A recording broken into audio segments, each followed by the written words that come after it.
லட்ச கூட்டம் தரலாமா சார்? நான் சொல்றேன், சென்னையில் உட்காந்து சொல்றேன். அது எப்படிங்க வரவங்களை தடுக்க முடியும்? சுத்து வட்ட அத்தனை மாவட்டங்களிலிருந்து மக்கள் புறப்படுவாங்க. திருவண்ணாமலையில் திமுக இளைஞரணி கூட்டம் நடந்தது இல்ல, மதில் செவர்ல இருந்து எகிரி குதிக்கிறான் வெளியே. திமுக கூட்டத்துக்கு, விஜய் கூட்டத்துக்கு வெளியே இருக்கிறவன் மதில் செவர்ல இருந்து உள்ள குதிக்கிறான். பார்க்கணும், பேச்சு கேட்கணும், போட்டி போட்டு உள்ள குதிக்கிறான். எதுக்கு இவ்வளவு கண்டிஷன், இவ்வளவு தொல்லை எதுக்காக ஒரு கட்சிக்கு நீங்க கொடுக்குறீங்க?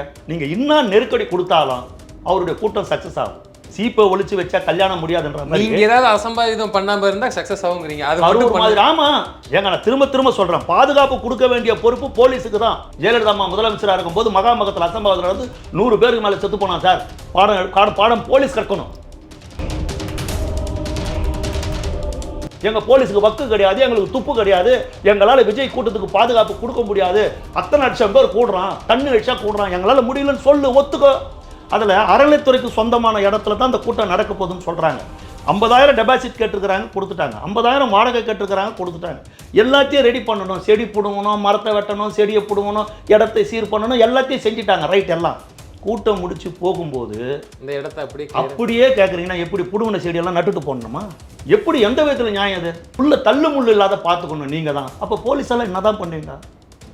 எல்லாம் பொங்கல் சாப்பிட்டு படுத்துக்கிங்களா? போய் போலீஸுக்கு என்ன தான் வேலை? எல்லாம் இவங்களே பார்த்துக்கணும். கட்சி கூட்டம் நடத்துறவங்களே தள்ளு முள்ள பார்க்கணும், கூட்டத்தை ஒழுங்குபடுத்தணும். காவல்துறை என்பது ஒன்று எதற்கு இருக்கிறது?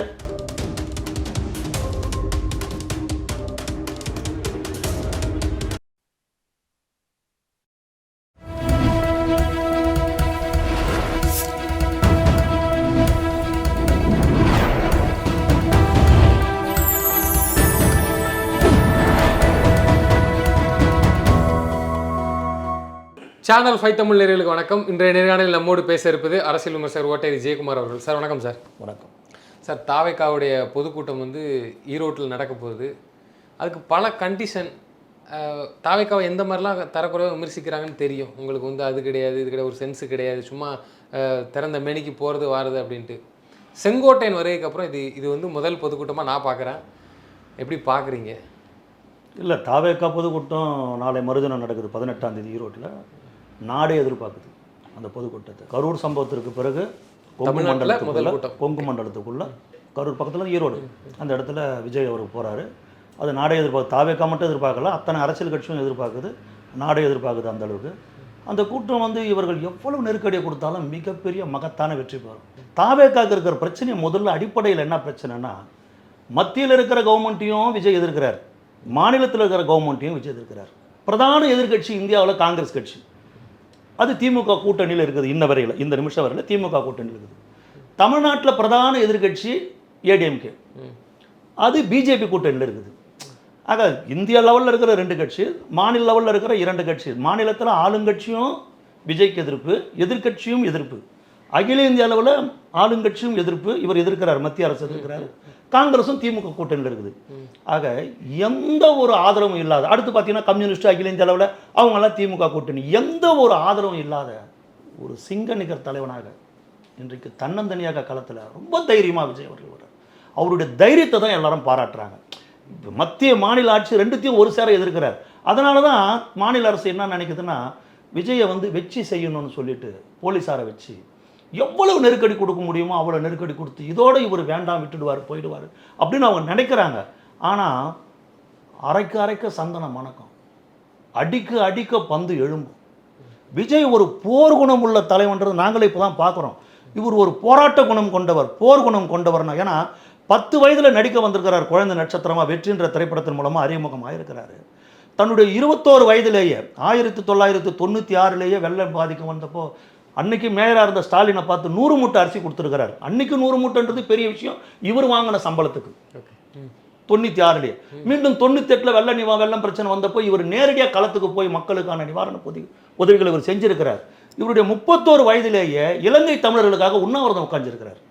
இலங்கை தமிழர்களுக்காக 33 வயதிலேயே நாகப்பட்டினத்துக்கு போய் தமிழக மீனவர்கள் தொடர்ந்து இலங்கை இராணுவத்தால் சுட்டு கொல்லப்படுறாங்கன்னு அந்த களத்துக்கு நேரடியாக போய் பல்லாயிரக்கணக்கான ரசிகர் கூட்டத்தை கூட்டி அந்த இடத்துல அவர் பேசுறது உலக வரைபடத்திலிருந்து இலங்கை காணாமல் போகும், அந்த அளவுக்கு எச்சரித்து பேசியிருக்கிறார். ஆக போர் குணமும் போராட்ட குணமும் விஜய் அவர்களின் கூடவே பிறந்தது. ஆக அவர் விட்டு கொடுக்க மாட்டார். இவங்க போடுற நிபந்தனைகள் இப்போ நீங்கள் கேட்டீங்க, வித்தியாசமான வயிறுக்குள்ளே சரிங்களா சார் 84 நிபந்தனைகள். அதில் அறநிலைத்துறைக்கு சொந்தமான இடத்துல தான் அந்த கூட்டம் நடக்க போகுதுன்னு சொல்கிறாங்க. 50,000 டெபாசிட் கேட்டிருக்கிறாங்க, கொடுத்துட்டாங்க. 50,000 வாடகை கேட்டிருக்கிறாங்க, கொடுத்துட்டாங்க. எல்லாத்தையும் ரெடி பண்ணணும், செடி பிடுங்கணும், மரத்தை வெட்டணும், செடியை பிடுங்கணும், இடத்தை சீர் பண்ணணும், எல்லாத்தையும் செஞ்சுட்டாங்க. ரைட், எல்லாம் கூட்டம் முடிச்சு போகும்போது இந்த இடத்த அப்படியே கேட்குறீங்கன்னா எப்படி புடுங்கின செடியெல்லாம் நட்டுட்டு போடணுமா? எப்படி, எந்த விதத்தில் நியாயம் அது? புடுங்கின செடியை நடனமா உட்காந்து அதை அப்படியே நாங்கள் எப்படி கொடுத்தோமோ? இடமே எம்டி இடம் தான், அதில் எப்படி கொடுத்த இடத்தையே மறுபடியும் கொடுக்கணும்? எப்படி எனக்கு ஒன்றும் புரியல. ஏங்க கொயிற குப்பை ஏதாவது போட்டுருந்தா எடுத்துலாம், எல்லாத்தையும் கிளியர் பண்ணிட்டு போகலாம். நாங்கள் எப்படி எல்லா செடி கொடியும் புதர் புந்தி தானே இடம் இருக்குது, அதெல்லாம் க்ளீன் பண்ணுறாங்க. புதர் மண்டி இருக்கிற இடத்த க்ளீன் பண்ணுறாங்க. மீண்டும் எங்களுக்கு பழைய இடத்த கொடுக்கணும், எப்படி புதர் மண்டி கொடுக்கணுமான்னு கேட்குறேன். புடுங்கின செடியெல்லாம் எப்படி இது புதுசாக எப்படி எவ்வளோ பேர் வருவாங்க? 30,000 40,000 பேர் வருவாங்க. ஒரு தோட்டில் ஒரு 50,000 பேர் கூட வரலாம்னு சொல்லியிருப்பாங்க. அங்கே ஒரு 50,000 பேர் வராங்க. அதுக்கு மேலே யாரும் வந்துடக்கூடாது. ஏங்க எப்படி இதெல்லாம் வந்து ஒரு 50,000 பேர் வருவாங்கன்னு குத்து மதிப்பாக தான் சொல்ல முடியும். அதுக்கு மேலே யாரும் வந்துடக்கூடாதுன்னு இப்படி வரவங்களெல்லாம் என்ன பண்ணலாம்? மக்கள் தன்னெழுச்சியாக வரான். கூட்டத்தை இவங்க ஏற்பாடு பண்ணலை. கூட்டம் ஒரு அரங்கத்துக்குள்ளே நடக்கலை. ஒரு 1000 பேர் தான் 2000 பேர் தான் கூட்டத்துக்குள்ளே வரணும், இவ்வளோ தான் கெப்பாசிட்டினா நியாயம். ஒரு திறந்த வெளியில் ஒரு பொதுக்கூட்டம் நடக்கும்போது நம்ம நேசிக்கிற ஒரு தலைவன், நம்ம குறைகளை தீர்ப்பான் என்று நாம் எதிர்பார்க்கிற ஒரு தலைவன், அவர் வருகிற பொழுது அவரை பார்ப்பதற்காக தன்னெழுச்சியாக மக்கள் வெள்ளமென கூடுகிற பொழுது எப்படி தடுக்க முடியும்? உள்ள தள்ளு முள்ளு இல்லாத பார்த்துக்கணும் நீங்கள் தான். அப்போ போலீஸெல்லாம் என்ன தான் பண்ணுவீங்க?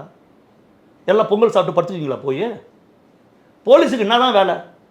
எல்லாம் இவங்களே பார்த்துக்கணும். கட்சி கூட்டம் நடத்துறவங்களே தள்ளு முள்ள பார்க்கணும், கூட்டத்தை ஒழுங்குபடுத்தணும். காவல்துறை என்பது ஒன்று எதற்கு இருக்கிறது? முதலமைச்சருக்கும் துணை முதலமைச்சருக்கும் பாதுகாப்பு கொடுக்கறதுக்கு மட்டும் தான் இருக்குதா? இல்லை, கண்டிஷனுக்கே கண்டிஷன் போட்டிருக்காங்கன்னா திரு விஜய் எப்படி அது? ஆதார் கார்டெல்லாம் கொடுங்க. இப்போ மற்ற கட்சிகளுக்கெல்லாம் திமுகவுக்கோ அண்ணா திமுகவுக்கோ இருக்கிற தமிழ்நாட்டில் இருக்கிற மற்ற கட்சி பிஜேபிக்கெல்லாம் நீங்கள் இப்படி தான் ஆதார் கார்டெல்லாம் கேட்டு தான் கூட்டம் நடத்துறீங்களா? எப்படி? எனக்கு ஒன்றும் புரியல. எதுக்கு இவ்வளவு கண்டிஷன், இவ்வளோ தொல்லை எதுக்காக ஒரு கட்சிக்கு நீங்கள் கொடுக்குறீங்க? இத்தனை கிலோமீட்டர் சுற்றி வரணும், இத்தனை கிலோமீட்டருக்குள்ளே நீங்கள் சுற்றி வந்து தான் கூட்டம் நடக்கணும், கூட்டத்துக்கு பக்கத்தில் ஒரு ஆம்புலன்ஸ் ஏற்பாடு பண்ணணும், மருத்துவ குழு ஏற்பாடு பண்ணணும். சரி, அதெல்லாம் ஒரு ஏற்றுக்கொள்ள வேண்டிய ஒரு செய்தி தான். வரவங்க பேரை சொல்லுங்கன்னா எப்படிங்க பேரை சொல்ல முடியும்? இது எப்படி நியாயம்? ஆக இதை மக்கள் கவனிச்சுன்னுக்கிறாங்க. சார் நீங்கள் இன்னும் நெருக்கடி கொடுத்தாலும் அவருடைய கூட்டம் சக்ஸஸ் ஆகும். சீப்பை ஒழிச்சு வச்சா கல்யாணம் முடியாதுன்ற மாதிரி நீங்கள் ஏதாவது அசம்பாவிதம் பண்ணாமல் இருந்தால் சக்ஸஸ் ஆகுங்கிறீங்க. அது ஒரு மாதிரி. ஆமாம், ஓகே. ஏங்க நான் திரும்ப சொல்கிறேன், பாதுகாப்பு கொடுக்க வேண்டிய பொறுப்பு போலீஸுக்கு தான். அதுக்கு தான் சட்டம் ஒழுங்கு உங்கள் கையில் இருக்குது. நீங்கள் தான் பாதுகாப்பு கொடுத்துருக்கணும். அசம்பாவிதம் நடந்திருக்குது சார். மகாமகத்தில் அசம்பாவிதம் நடந்திருக்குது சார். ஜெயலலிதா அம்மா முதலமைச்சராக இருக்கும்போது மகாமகத்தில் அசம்பாவிதம் நடந்து 100 பேருக்கு மேலே செத்து போனான் சார். பாடம் போலீஸ் கற்கணும், போலீஸ் பாடம் கற்கணும். ஏன்னா உங்களை நம்பி தான் மக்கள் வரான். மக்கள் யாரை நம்பி வரான்? உங்களுக்கு எதுக்காக மக்கள் வரி பணத்தில் சம்பளம் கொடுக்குறாங்க? நீங்கள் தான் பாதுகாப்பு கொடுக்கணும், நீங்கள் தான் முடிவு பண்ணணும். இன்றைக்கி இவங்க ஆட்சியில் இருப்பாங்க, நாளைக்கு இன்னொருத்தர் ஆட்சியில் இருப்பாங்க. பாதுகாப்பு கொடுக்க வேண்டிய பொறுப்பு உங்ககிட்ட தான் இருக்குது. மகாமக சம்பவம் நடந்ததா இல்லையா? அந்த அம்மா வெள்ள நிவாரணம், ஜெயலலிதா அம்மா ஆட்சியில் வெள்ள நிவாரணம் கொடுத்தாங்க. வெள்ள நிவாரணம் கொடுக்கும்போது எப்பேற்பட்ட ஒரு உயிர் சேதம். வெள்ள நிவாரணம் கொடுக்கும்போது எம்ஜிஆர் நகரத்தில் 41 பேர் மிதிப்பட்டு சத்தாங்க. 1000 2000 அந்த அம்மா அப்போ வெள்ள நிவாரணம் கொடுத்தாங்க. மிதிப்பட்டு சத்தாங்க 41 பேர். அதிலிருந்து பாடம் கற்றுக்க வேண்டியது யார்? கூட்டம் ஒரு ஹெவி கூட்டம் வந்தால் ஒரு மக்கள் நெரிசல் அதிகமான பிரச்சனைகள் வரும். அதுக்கு ஏற்ற மாதிரி ஒரு விசாலமான ஒரு இடம் கொடுக்கணும். விஜய் இதுக்கு முன்னே பல மாவட்டத்தில் பேசியிருக்கிறாரு. இந்த மாவட்டத்தில் இவருக்கு இவ்வளோ பெரிய கூட்டம் வருது, நம்ம எதிர்பார்த்ததை விட கூட்டம் வருது. அப்போ கரூர் கூட்டம் இவர் கேட்குற இடம் சரி கிடையாது, எப்பா இந்த இடம் வேண்டாம், இன்னும் ஒரு பெரிய இடமா பாரு, ஏன்னா உன்னை பார்க்கறதுக்காக கூட்டம் அதிகமாக வருதுன்னு நீங்கள் தாயுள்ளத்தோடு ஒரு நல்ல ஒரு கவர்மெண்ட்டாக இருந்தால் நீங்கள் சிந்திக்கணுமா இல்லையா? உளவுத்துறை என்ன செய்யுது? இவங்க 10,000 பேர் 20,000 பேர் தான் சொன்னாங்க, பெரிய கூட்டம் வந்துடுச்சுன்னா அது கவனிக்க வேண்டிய பொறுப்பு யாருது? உளவுத்துறை கையில் தானே இருக்குது, நீங்கள் தானே கவனிக்கணும். ஆக ஏதாவது ஒன்று சார் எதுவுமே நடக்காது சார். இவங்க நடக்கிறதெல்லாம் எதுவுமே நடக்காது. இனிமேல் நிச்சயமாக நடக்காது. இப்போ செங்கோட்டையன் ஒரு மிகப்பெரிய ஒரு தளபதி தெரியும் கூட்டம் எப்படி நடத்தணும். ஏங்க கூட்டம் இதுக்கு முன்னே நடத்துனவங்களும் சீராக தான் நடத்துனாங்க. முறையான பாதுகாப்பு கிடையாது. கூட்டத்தை போட்டு டைட் பண்ணிட்டாங்க, முறையான பாதுகாப்பு இல்லை. அதனால் ஒரு அசம்பாவிதம் நடந்துச்சு. அது கடந்து போன கதை, முடிஞ்சு போனது. அதுக்காக நம்ம வருத்தப்படல. அவங்களெல்லாம் வருத்தப்படாமல் இருக்க முடியாது, சரிங்களா? அவங்களெல்லாம் கூப்பிட்டு விஜய் அவர்கள் மன்னிப்பு கேட்டார். ஒரு அம்மா சொல்கிறாங்க, என் காலில் விழுந்தாருங்க, என்னை மன்னிச்சது. அவராக பண்ணார்? அவர் பண்ணலை.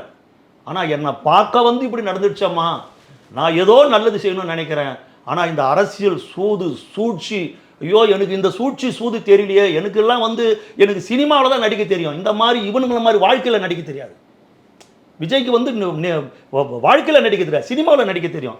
இப்படி சூழ்ச்சியும் இருக்குதுன்றது அவர் இப்போ தான் புரிஞ்சுக்கினார். நிச்சயமா சார். இப்போ 25,000 பேர் 30,000 பேருக்கு என்னமோ கட்டுப்பாடுகள்லாம் கொடுத்து சொல்லியிருக்கிறாங்க. பட் ஆனால் அதை தாண்டி கூட்டம் எந்த அளவுக்கு சார் வரும் எதிர்பார்க்காத. லட்சம் கூட்டம் தரலாம் சார். நான் சொல்கிறேன், சென்னையில் உட்காந்து சொல்கிறேன். நான் இதுவரையில் அவரை பார்த்ததில்லை, அவர் கூட்டத்துக்கு போனதில்லை சார். நான் சொல்கிறேன் சார், அது எப்படிங்க வரவங்களை தடுக்க முடியும்? சுற்று வட்ட அத்தனை மாவட்டங்களிலிருந்து மக்கள் புறப்படுவாங்க. புரட்சித் தலைவர் எம்ஜிஆர் ஏங்க ஒரு முறை எம்ஜிஆர் அவர்கள் இங்கேருந்து திண்டுக்கலுக்கு மதுரைக்கு ரயிலில் போகிறாருங்க. வரலாற்றிலே போனதில்லைங்க. 7 மணி நேரம் ரயில் தாமதமாக போச்சுங்க. எம்ஜிஆர் அந்த ரயிலில் இருக்கிறாருன்னு செய்தி கேட்டு ஒரு ஸ்டேஷன்லேயே மடக்கிறான் வண்டியை. கடைசியில் அவரால் ஒன்றுமே பண்ண முடியல.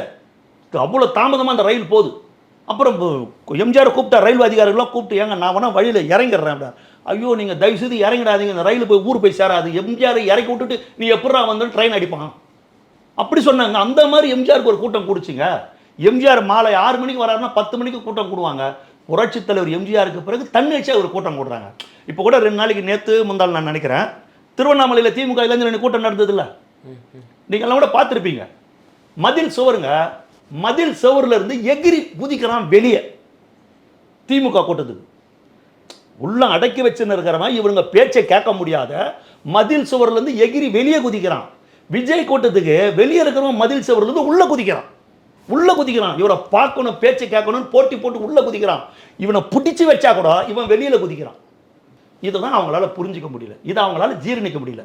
1 லட்சம் ஷேர் போடுறாங்க. நான் கேட்குறேன், இப்போ திமுக இளைஞரணி கூட்டம் நடந்தது திருவண்ணாமலையில், அவங்களுக்கெல்லாம் ஆதார் கார்டு கேட்டிங்களா? அவங்களுக்கு 84 கண்டிஷன் போட்டிங்களா?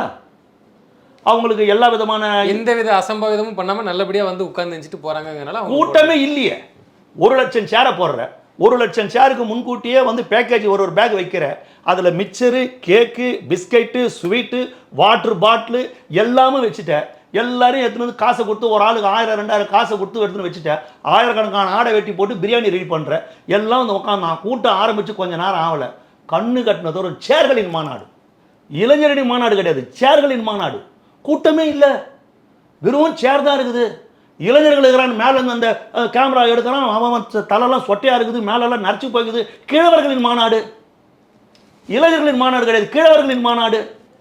எல்லாம் அப்படியே போட்டு நரைச்சி போயிருக்கிறான். மொத்த பேரும் கூட்டம் எடுக்கிறான், கூட்டமே இல்லை. அப்புறம் ஒரு இடத்துல பார்த்தா காமிக்கிறாங்களே ஃப்ரேமில் வந்து மீடியாக்கள் வந்து அது ஆரம்பத்தில் காட்டிட்டு அதுக்கப்புறம் காட்டுறான். அதை பாருங்க, கூட்டம் கூட்டமாக உட்காந்து சீட்டாடி நிற்கிறான். அந்த பையை வாங்கணும், தூக்கணும், ஓடணும், அதுக்கு வந்த கூட்டம். பையை வாங்கினா, காசை வாங்கினா, பிரியாணி சார், பிரியாணியில் பீஸு கடிச்சிக்கிறான் சார், பீஸு கடிச்சிக்கிறான். பிரியாணியில் வேலை விழுந்துருக்கிறான். அங்கேருந்து அரிசியை தூக்கிட்டான், எண்ணெயை தூக்கிட்டான், எண்ணெய் பாக்கெட் எடுத்துட்டான், மிளகா பாக்கெட் எடுத்துட்டான். ஏங்க இஞ்சி எல்லாமே அங்கே திருடுவான் எவனா ஒருத்தன் இஞ்சியை வாடுறான், பச்சை மிளகா வாடுறான். என்ன உங்கள் கொள்கை, என்ன மாடல் இது? வாட்டர் பாட்டில் ஒருத்தன் தலைமலை தூக்கி வச்சுன்னு போகிறான். அருவாள் எடுத்துன்னு ஒருத்தன் வாழத்தை மொத்தம் வாழை மரம் வெட்டியிருக்கிறாங்க. அந்த வாழை மரத்தில் இருக்கிற தாரெல்லாம் ஒருத்தன் ஆறுகிறான். இதுக்குன்னு வரானுங்க. அதான் திராவிட மாடல். ஆமாம், அது ஸ்டாலின் சொல்கிறார், கோடி பேர் கூடினாலும் கொள்கை உண்டு. அடேங்கப்பா, இதுதான் கொள்கைன்னா அந்த கொள்கை எங்களுக்கு வேணாடா. ஒரு சேர் ஒன்று போட்டாங்க படையப்பா சார், பார்த்தீங்க. ஆமாம், என்ன சொல்கிறேன்னா, அது சிம்மாசனம். நீ உட்காரலாமா? அவர் ஒரு மாநிலத்துறை முதலமைச்சர்.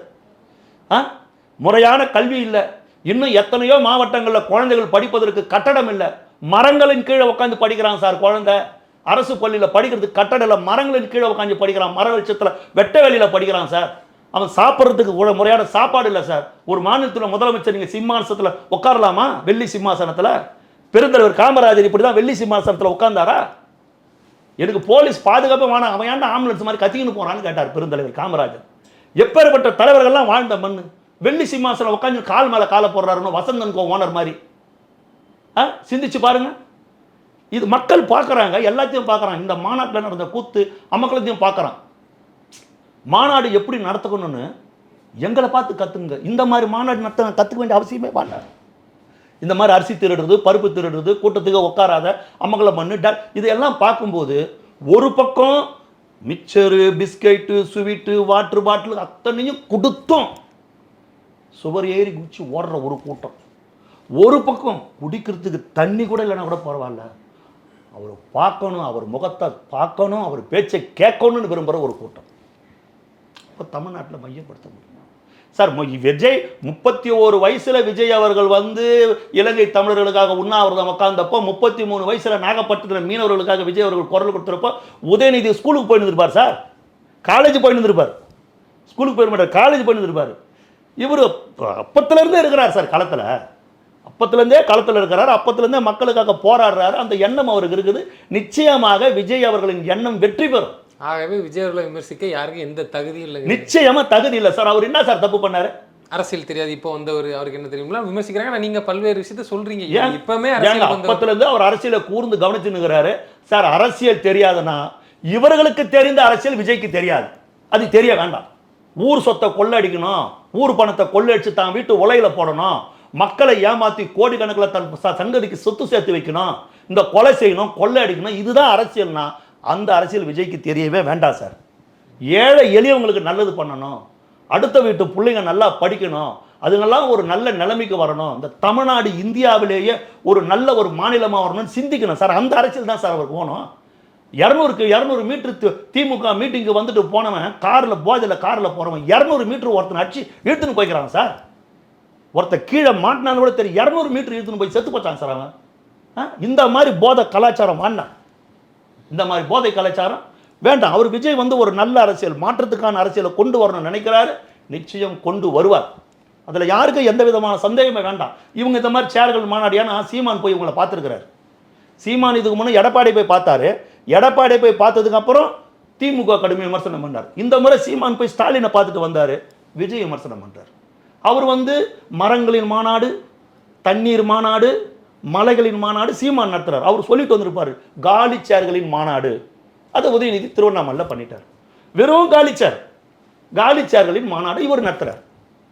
புரியுதுங்களா? ஏன்னா அவர் வந்து சீமான் வரும்போது நான் வந்து பெரியார் பேரன்வார் ஒரு முறை, அதுக்கப்புறம் பெரியாரே மண்ணுன்னுவார் ஒரு முறை, ரஜினிகாந்த் தான் சூப்பர் ஸ்டார்னுவார், அப்புறம் ரஜினிகாந்த் ஒன்றுமே இல்லை அவர் கண்ணெடுத்துக்காரன்வார், உடனே விஜய் தான் என் தம்பின்வார், அப்புறம் விஜய் அரசியல் வந்ததுக்கப்புறம் ரஜினி தான் ஒரிஜினல் சூப்பர் ஸ்டார்னுவார், அப்புறம் சிம்பு தான் சூப்பர் ஸ்டார்னுவார். புரியுதுங்களா? இவங்களில் எத்தனை பேர் எத்தனை வடிவத்தில் விஜய் எதிர்த்தாலும் இவங்க நிறைய பேர் ஸ்லீப்பர்ஸ் எல்லாம் வச்சிருக்கிறாங்க. திமுக நிறைய பேர் வச்சிருக்கிறாங்க. எத்தனை பேரை நீ வச்சு பண்ணாலும் எவ்வளவு செஞ்சாலும் இந்த முறை விஜய் தான் சார் மக்கள் ஆதரிப்பாங்க. மாற்றத்துக்கான அரசியல் கண்டிப்பாக நடக்கும் சார். இவங்க திரும்ப திரும்ப விஜயகாந்த் சார், விஜயகாந்த் எல்லாம் வரும்போது புரட்சித் தலைவர் அம்மா டாக்டர் கலைஞர்லாம் இருக்கிறாங்க சார். அப்போ அவங்கெல்லாம் வலுவாக இருக்கிறாங்க. அன்னைக்கு அரசியல் நிலவரம் வேற, இன்னைக்கு இருக்கிற அரசியல் நிலவரம் வேற. அன்னைக்கு எப்படி கருணாநிதி அவர்கள் எம்ஜிஆர் ஒரு பெரிய பிரம்மாண்டமாக பார்த்தாரோ அந்த சூழல் இப்போ எழுதுங்கிறீங்க. அன்றைக்கு எப்படி கருணாநிதி எம்ஜிஆருக்கு தொல்லை கொடுத்தாரோ அதே தொல்லையை இன்னைக்கு மகன் கொடுக்குறார். தாய் 8 அடி பாஞ்சா குட்டி 16 அடி பாயன்ற மாதிரி அதே தொல்லையை இன்னைக்கு கருணாநிதி ஸ்டாலின் கொடுக்கிறார். அன்றைக்கு எப்படி புரட்சித் தலைவர் எம்ஜிஆரை மக்கள் அங்கீகரித்தார்களோ, அவரை ஏற்றுக்கொண்டார்களோ, அதே போல விஜய் அவர்களை இன்றைக்கு மக்கள் ஏற்றுக்கொள்வார்கள். தாய்க்குளம் போட்டிருக்கிற ஒரு தங்க மகனாக தான் இன்னைக்கு அவர் இருக்கிறார். தாய்க்குளம் அவரை பாராட்டுது, இளைஞர் கூட்டம் அவர் பின்னாடி இருக்குது, எல்லாருமே அவர் விஜய் ஆதரிக்கிறாங்க. இதுதான் கள நிலவரம். அதே நேரத்தில் இந்த மாநாடு ஈரோடு எப்படின்னா எப்படி பார்க்கப்படுதுன்னா, செந்தில் பாலாஜி கோட்டைக்கே மீண்டும் விஜய் அதே இடத்துல வராங்க, அதே இடத்துல கூட்டம் கூடுது. ஒரு பயம், செந்தில் பாலாஜினால அவர் இப்படி பண்ணி திட்டமிட்டு செய்யப்பட்ட சதிதான் அது. எல்லா இடத்துக்கும் போறாங்க, நீட்டா முடிச்சிருதுல இந்த இடத்துல மட்டும் காரணம் பண்ண விமர்சனம் இருக்கு. 10 ரூபாய் பாட்டு என்ன நடக்க போகுது? என்ன விஜய் அவர்கள் எதுக்கும் பின்வாங்க மாட்டாரு. நியாயத்தை கரெக்டாக பேசக்கூடிய ஒரு ஆளு. நீ அமைச்சராகணும் வந்துட்டு போய் யாராவது வந்துட்டு போ, மக்களுக்கு ஊழல் செஞ்சா நான் அதை கொடுத்து பேசணும் பாடுவோம், அது என்னமோ ஒன்று என்ன வேணா நடக்கலாம். இதுக்கு எல்லாரும் பயப்படுறாங்க. என்னன்னா செந்தில் பாலாஜிப்பா அவர் இடத்துக்கே போய் இந்த மாதிரி பண்ணனால கண்டிப்பா சார் அதெல்லாம் செந்தில் பாலாஜிலாம் ஒண்ணுமே இல்லை சார் விஜய்க்கு. இல்ல அது விஜய்க்கு ஒண்ணுமே இல்லை. ஆனா இந்த சூசகமா ஒரு சில வேலைகள் பண்ணி விட்டுறது அதெல்லாம் அப்போ பண்ணிட்டாங்க சார். அவருக்கு அப்போ பண்ணிட்டாங்க சூசகமா. அது சிபிஐ விசாரணையில் வரும். புரியுதுங்களா? ஆனா இதுக்கெல்லாம் அஞ்சுபவர் அந்த கூட்டமும் கிடையாது, விஜயம் கிடையாது சார். மக்கள் தெளிவா இருக்கிறாங்க சார். அஞ்சியும் அடிமைப்பட்டும் வாழ்ந்தது போதும், இனி பொங்கி எழட்டும் மக்கள் புரட்சி. ஒடுக்கப்பட்ட இளைஞர்களே நீதி கேட்டு போராடி வீதிக்கு வாருங்கள். ஆதிக்க வெறி பிடித்த அரக்க குணம் படைத்த இந்த அசுரகுல கூட்டத்தின் அரக்கும் மாளிகையை அழித்துவிட்டுத்தான் மறுவேளை என்று விஜய்க்கு பின்னால் ஒவ்வொருவரும் அக்னி குஞ்சுகளாக அக்னி புத்திரர்களாக இன்றைக்கு திரண்டு கொண்டிருக்கிறார்கள். இவர்களுக்கு முடிவுரை 2026 சத்தியமாக எழுதப்படும். இதில் எந்த சந்தேகமே வேண்டாம். இந்த கூட்டம் தான் வெற்றி பெறும். விஜய் தான் வெற்றி பெறுவார். விஜய் தான் தமிழ்நாட்டின் முதலமைச்சர் 2026.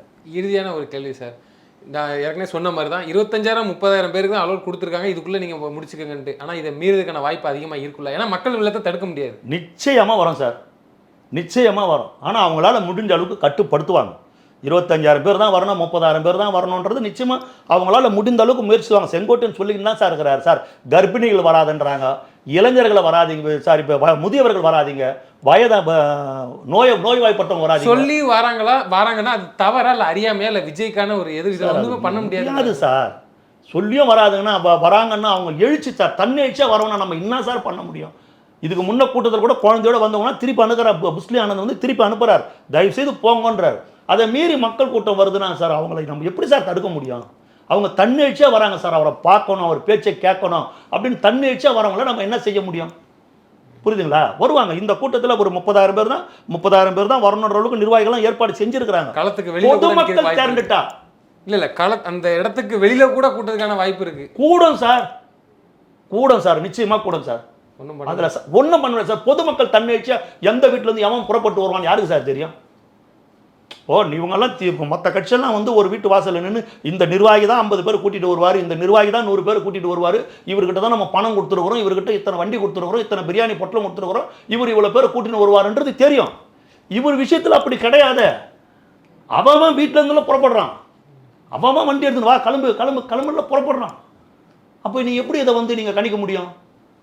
போலீஸ் தான் உரிய பாதுகாப்பு கொடுக்கணும், அவங்க கடமை. ஆமாம், ஆளே இல்லாத கூட்டத்தில் போய் 1000 பேர் நிற்கிறீங்க, ஆளே இல்லை, அங்கே போய் பாதுகாப்பு கொடுக்குறீங்க, பொழுதுண்டிக்கு நின்றுக்கிறீங்க. மக்கள் எங்கே கூடுறான் பாரு, மக்கள் சம்பைக்கிறான், சமுத்திரம் மாதிரி கூடுறான். மக்கள் கடல் அலையா தலைகளான்னு தெரியாத அளவுக்கு கூட போகிறான். ஈரோட்டில் பாதுகாப்பு கொடு. இல்லை என்னால் பாதுகாப்பு கொடுக்க முடியலங்க, லட்ச கூட்டம் கூடுது, மத்திய போலீஸ் அமைச்சு பாதுகாப்பு கொடுன்னு சொல்லு. எங்கள் போலீஸுக்கு வக்கு கிடையாது, எங்களுக்கு துப்பு கிடையாது, எங்களால் விஜய் கூட்டத்துக்கு பாதுகாப்பு கொடுக்க முடியாது, அத்தனை லட்சம் பேர் கூடுறான், தன்னெழுச்சியாக கூடுறான், எங்களால் முடியலன்னு சொல்லு. ஒத்துக்கோ, எங்களால் பாதுகாப்பு கொடுக்க முடியலன்னு ஒத்துக்கோ. அதுக்கு விளக்கம் சொல்லாதீங்கிறீங்க. ஆமா, நடந்ததுக்கு அப்புறம் இது காரணம் இல்லை, இதுதான் காரணம் சொல்லாது. முதல் சொல்லிடு, என்னால முடியல, அடுத்த மாநில போலீஸை கூப்பிடு, கொடுத்துட்டு போ. அடுத்த மாநில போலீஸை கூப்பிடு, எப்பா வாங்கப்பா, இது மக்கள் மொத்த பேரை நிற்கிறான், எங்களால் கட்டுப்படுத்த முடியல, நாங்கள் இந்த மாதிரிலாம் பார்க்கலன்னு சொல்லு. வருவான் சார், விஜய் பார்க்க வருவான் சார். எல்லாருக்கும் ஆசை தானே சார்? சொல்லுங்க. நிச்சயமா சார், நான் எல்லாருமே அதான் எதிர்பார்த்துருக்கிறோம். தொடர்ந்து தங்களது கருத்துக்களை பயந்தமைக்கு நன்றி. ரொம்ப நன்றி சார்.